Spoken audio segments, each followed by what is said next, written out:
Delhi NCR में प्रचंड गर्मी से लोग बेहाल हैं। हरियाणा में भी गर्मी ने लोगों का बुरा हाल किया हुआ है। जींद में तापमान 40 डिग्री तापमान तक पहुंच गया है। कुरुक्षेत्र में 38, फतेहाबाद में 43, कैथल में 41 और करनाल में 39 डिग्री तापमान दर्ज किया गया है। यानी दिल्ली एनसीआर ही नहीं, हरियाणा भी इस वक्त गर्मी की तपिश से परेशान है।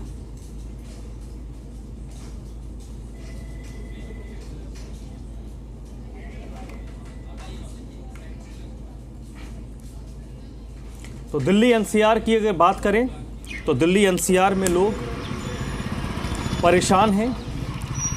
गर्मी की तपिश लोगों को बेहाल किए हुए है।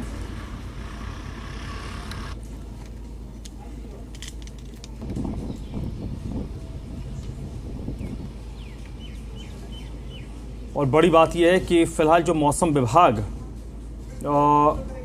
का प्रेडिक्शन है, जिसमें मौसम विभाग ये बता रहा है कि आने वाले कुछ दिनों तक राहत की किसी प्रकार की कोई गुंजाइश नहीं है। और मौसम विभाग वर्तमान मौसम की स्थिति पर क्या कुछ कह रहे हैं वो आपको सुनवाते हैं। काफ़ी दिनों से लगातार पूरा नॉर्थ वेस्ट इंडिया में हीट वेव कंडीशन चल रहा था। हिमालयन रीजन में भी चल रहा है। इवन राजस्थान की बात करें तो ऑलमोस्ट एक वीक से ज़्यादा हो गया, वहाँ हम कंटिन्यूस रेड अलर्ट दे रहे हैं। और 3-4 दिन से हम कंटिन्यूस पंजाब हरियाणा में भी रेड अलर्ट दे रहे थे। और इवन कल तक के जो टेम्परेचर्स हैं राजस्थान के 48 डिग्री सेल्सियस तक रहे, पंजाब हरियाणा 45-46 डिग्री रहे। और हमारा अनुमान है जो हीट वेव कंडीशंस हैं वो आज से थोड़ा इम्प्रूव हो जाएगा। लेकिन फिर भी आज के लिए भी हमारा पंजाब हरियाणा राजस्थान के लिए ऑरेंज अलर्ट है। और उसका मेजर कारण यही है कि आज भी हम एक्सपेक्ट कर रहे हैं कि हीट वेव हो सकता है। 45 डिग्री से टेम्परेचर ज़्यादा रह सकते हैं। उसके साथ जो रात के टेम्परेचर्स हैं वो भी सामान्य से ज़्यादा रहने का अनुमान है। इसको मद्देनज़र रखते हुए हमने यहाँ ऑरेंज अलर्ट दिया है। और आज के बाद ये हीट वेव का कंडीशंस इम्प्रूव हो जाएगा। अगर हम एनसीआर दिल्ली की बात करें, एनसीआर दिल्ली के लिए आज भी हमने हॉट एंड ह्यूमिड का वार्निंग दिया है। इसका मीनिंग ये है कि जो टेम्परेचर्स हैं वो सामान्य से ज़्यादा रहेंगे, उसके साथ ही जो ह्यूमिडिटी लेवल भी हाई रहेगा। मेन अभी क्या है कि बे ऑफ बंगाल से हवाएं आ रही हैं, जिसके कारण एनसीआर दिल्ली में भी मॉइस्चर है, तो जिसके कारण थोड़ा डिस्कम्फर्ट रहेगा। दैट्स वाई कि we have given hot and humid for NCR Delhi. और इस वक्त मेरे साथ मेरे दो सहयोगी दो अलग अलग लोकेशन से जुड़ रहे हैं। नीतू झा दिल्ली से जुड़ रही हैं और देवेंद्र भारद्वाज गुरुग्राम से इस वक्त मेरे साथ जुड़ रहे हैं। सबसे पहले नीतू, मौसम विभाग क्या कह रहा है, कब तक ये तपिश दिल्ली और एनसीआर के लोगों को झेलना होगा? देखिए, अगर तपिश की बात करें तो आज इसको आखिरी दिन भी कहा जा सकता है, क्योंकि मौसम विभाग ने पहले से पूर्वानुमान जताया था कि 14 जून से मौसम में एक बार हम फिर थोड़ा सा बदलाव जो है वो ज़रूर देखेंगे।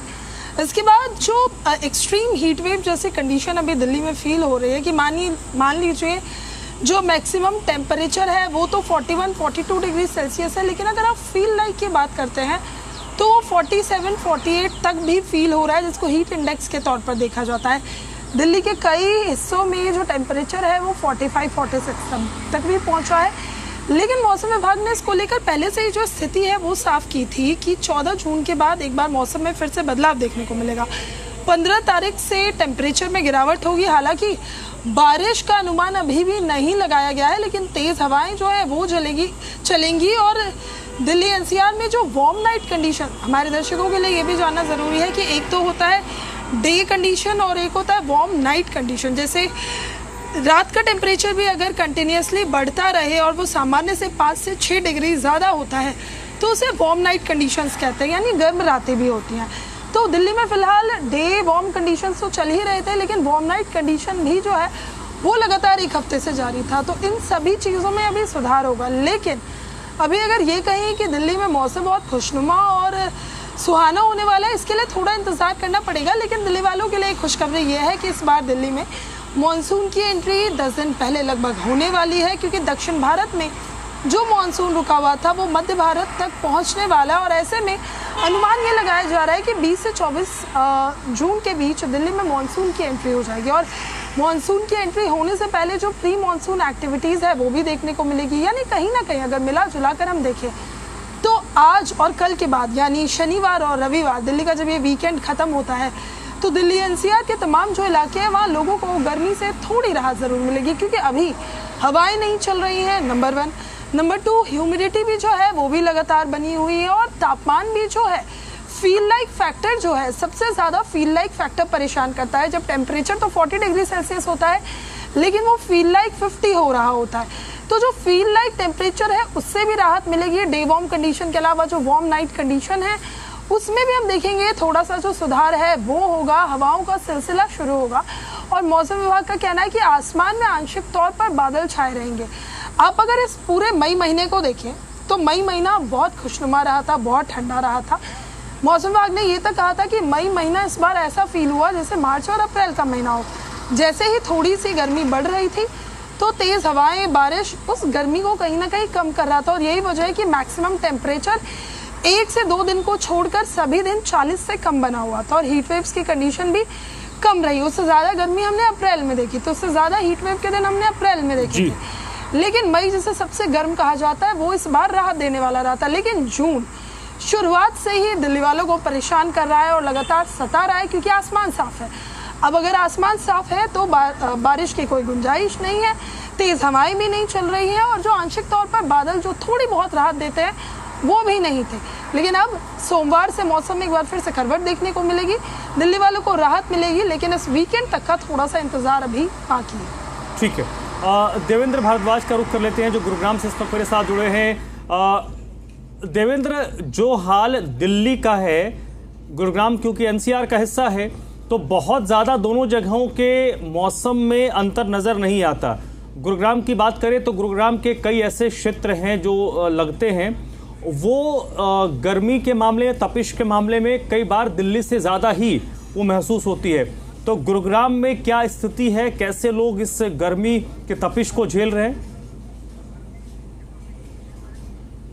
देखिए, बिल्कुल निश्चित तौर पर जिस तरह से लगातार तापमान में बढ़ोतरी हुई है और लगातार मौसम विभाग भी जिस तरह से लोगों को चेतावनी दे रहा था, संभावनाएं जता रहा था कि लगातार जो गर्मी है उसकी तपिश और ज़्यादा रहेगी और गर्मी और सितम ढाएगी। और उसी कड़ी में आज गुरुग्राम की बात की जाए तो कमोपेश जिस तरह से दिल्ली में जो स्थिति है, गुरुग्राम में भी उसी तरह से की स्थिति बनी हुई है क्योंकि गुरुग्राम में 40 डिग्री सेल्सियस तापमान इस वक्त यदि देखा जाए तो वेबसाइट पर नज़र आ रहा है, लेकिन उसको फील 49 डिग्री सेल्सियस तक किया जा रहा है। तो निश्चित तौर पर गर्मी है और लगातार लोगों के पसीने छूट रहे हैं और लगातार जिस तरह से सूरज की जो तपिश है वो इतनी भयंकर है कि लोग बाहर निकलने से भी कतर रहे हैं। और यही कारण है कि लगातार जिला प्रशासन और स्वास्थ्य विभाग भी लोगों से लगातार यही अपील कर रहा था कि आप बेवजह घर से बाहर ना निकलें क्योंकि जिस तरह से गर्मी पड़ रही है। और उस बीच एक हमने ये भी देखने को मिला कि जो सरकारी अस्पताल है उसमें मरीजों की संख्या में भी इजाफा हुआ है क्योंकि लगातार जिस तरह से जो ओपीडी है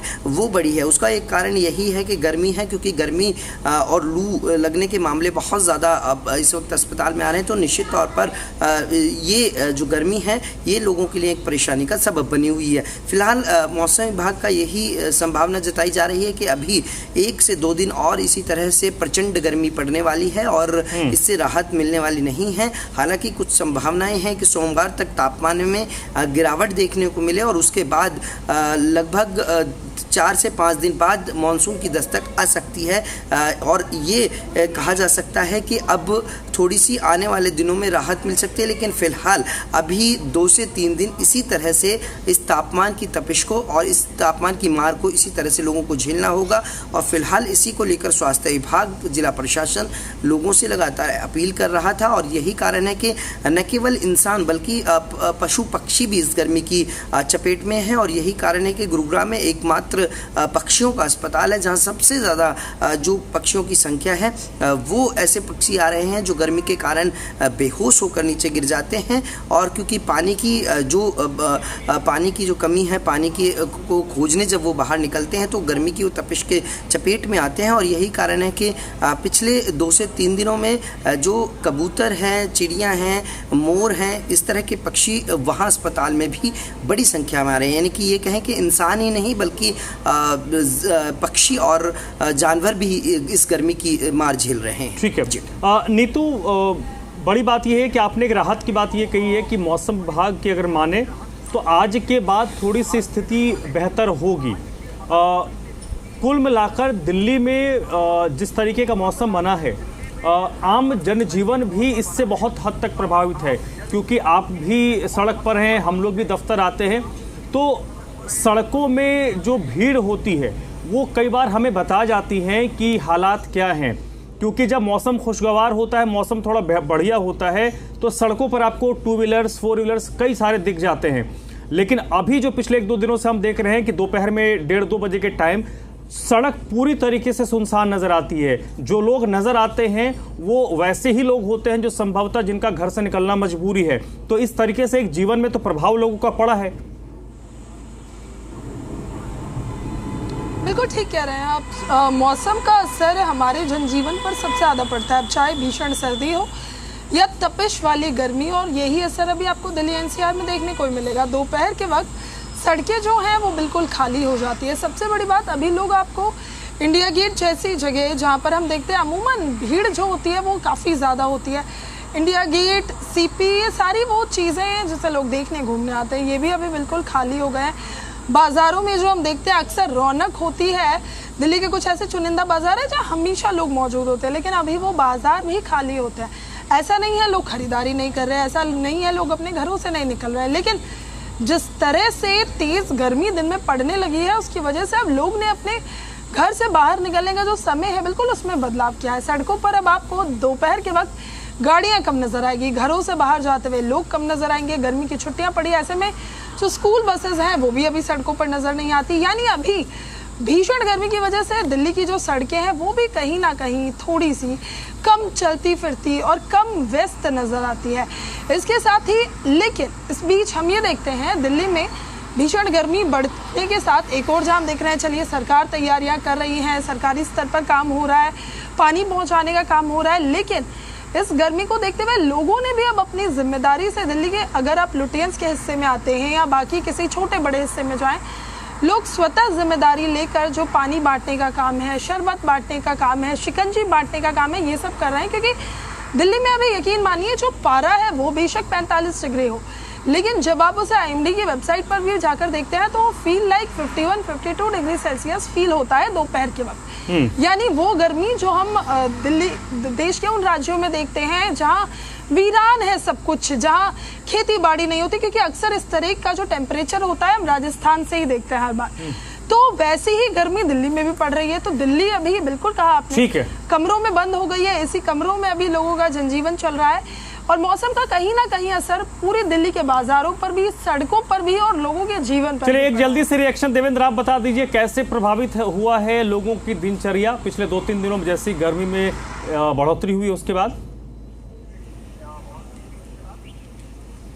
देखिए बिल्कुल जिस तरह से सड़कों पर जो भारी वाहनों की संख्या नज़र आती थी वो कहीं ना कहीं कम हुई है, क्योंकि गाड़ी में भले ही आप चल सकते हैं क्योंकि AC है, लेकिन जो बाइक और साइकिल या पैदल लोग हैं वो उनके लिए बड़ा मुश्किल है वाहनों में चलना। और यही कारण है कि दुपहिया वाहन और तिपहिया वाहनों की संख्या जो है वो बहुत ही कम नज़र रोड पर आती है। इसके अलावा बाज़ार में जिस तरह की स्थिति थी, क्योंकि गुरुग्राम के सदर बाज़ार सेक्टर 14 और तमाम जो बाज़ार थे वहाँ बड़ी संख्या में खरीदारी लोग करने पहुँचते थे, लेकिन लगातार जिस तरह से गर्मी और सूरज की तपिश है उस बीच जो लोगों की संख्या है वो कम हुई है। या तो सुबह जल्दी लोग वहाँ पहुँचते हैं या फिर देर शाम लोग पहुँचते हैं जब गर्मी थोड़ी कम होती है, तापमान में थोड़ी गिरावट होती है। तो अब ये निश्चित तौर पर इसका असर, इस गर्मी का असर न केवल बिल्कुल ना सिर्फ आम जनजीवन पर हुआ है, कारोबार पर भी इसका अच्छा खासा असर हुआ है। बहुत बहुत शुक्रिया देवेंद्र आपका। नीतू आपका भी बहुत बहुत शुक्रिया इस पूरी बातचीत के लिए।